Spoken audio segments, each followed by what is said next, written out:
Encre d'histoire, Plume et Voix, Alban de Maigret.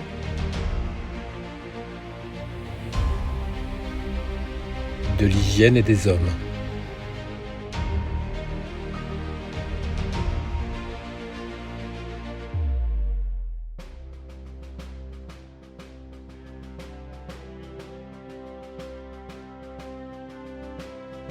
En avril 1878, William Proctor et James Gamble annoncent fièrement qu'ils ont élaboré, après plusieurs années d'expérimentation, un savon blanc et flottant à la formule parfaitement satisfaisante. Mais le nom pressenti de P&G White Soap ne contente pas Proctor qui en désire un plus unique, plus affectif, plus élégant. Au cours d'une messe dominicale, il entend la lecture du psaume 45. Ton vêtement n'est plus que myrrhe et aloès. Des palais d'ivoire, les harpes te ravissent. Le géant de la propreté a une révélation au verset 9. Son savon légendaire s'appellera Ivory Bar Soap. Il donne ainsi raison à Marcel Proust qui affirme dans Albertine disparue en 1925 « On peut faire d'aussi précieuses découvertes que dans les pensées de Pascal, dans une réclame pour un savon. » Ce n'est un secret pour personne. Le meilleur moyen pour sentir bon est encore et toujours de se laver. Selon Philippe Géluc d'ailleurs, le rire est le propre de l'homme, le savon aussi. Voici la véritable histoire du savon, The Soap Story, qui n'a rien d'un soap opéra.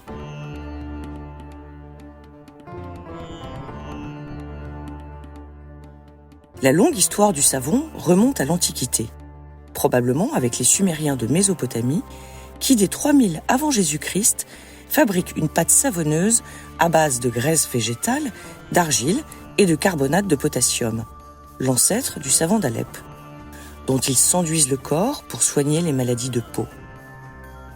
Cette préparation est très proche de celle qu'utilisaient les Égyptiens pour laver leur linge et leur corps, si l'on en croit les recettes inscrites sur les tablettes syriennes ou des papyrus égyptiens datant de plus de 4000 ans. Le savon des Gaulois et des Germains est un mélange de cendre et de suif, à savoir de la graisse de bœuf ou de chèvre, qu'ils utilisent pour éclaircir ou faire rougir leurs cheveux. Pline l'Ancien, dans son Histoire naturelle, décrit l'influence des alcalis, mot qui signifie cendre en arabe, utilisé sur la texture plus ou moins ferme du sapo, dénomination qu'il choisit pour désigner ce produit venu de Gaule, qui fait vite fureur auprès des élégantes romaines très soucieuses de leur coiffure. Selon la phrase de Gianni Versace, la mode italienne va gagner la bataille. Puisqu'un siècle plus tard, les Romains utilisent enfin le sapo pour se laver, ce que ne faisaient pas les Gaulois. Jusque-là, malgré le rituel social du bain, les citoyens romains se contentaient d'enduire leur corps d'huile et de parfum.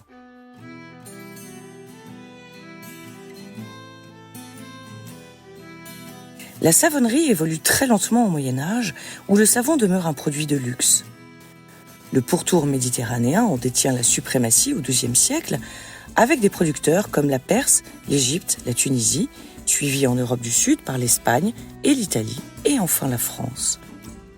La ville de Savona, en Italie notamment, aurait donné le nom français de savon, tandis que le mot anglais soap, lui, vient du latin sapo saponis. Le savon de Castille est le premier à contenir de l'huile d'olive avant que les manufactures marseillaises n'en introduisent à leur tour.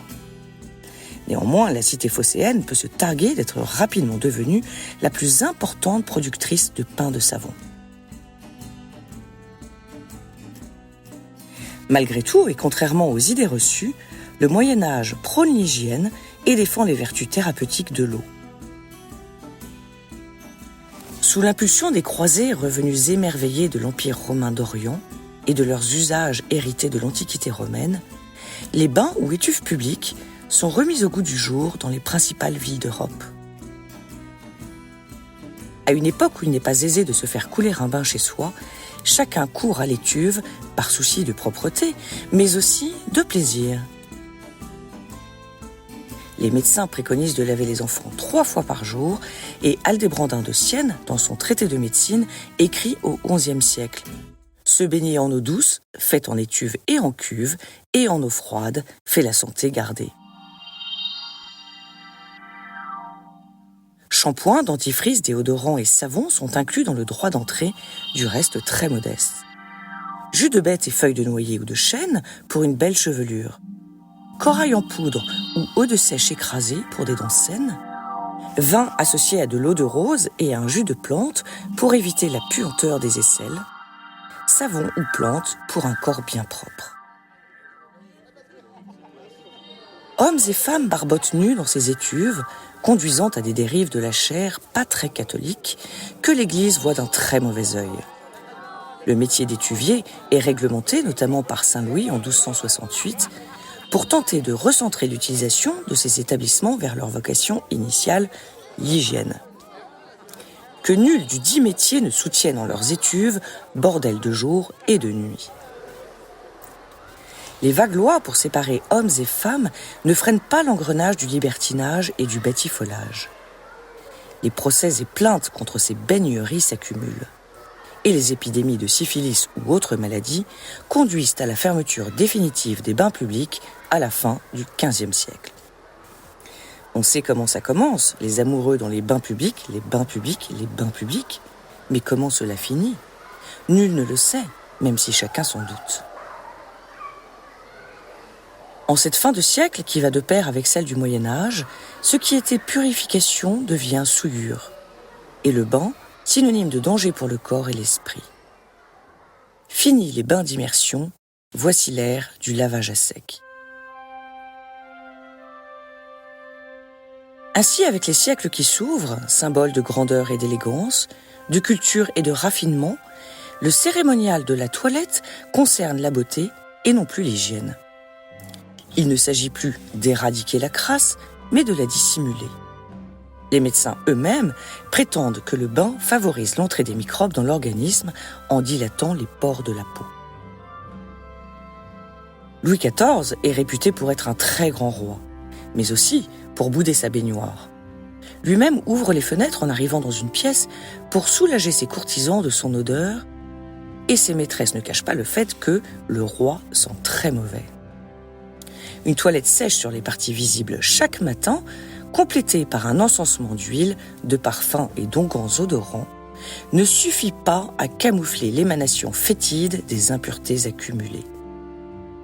Alors même que Colbert signe en 1688 un édit du roi institutionnalisant le savon de Marseille et fixant les règles de fabrication d'un savon qui s'exporte désormais sur toute la planète.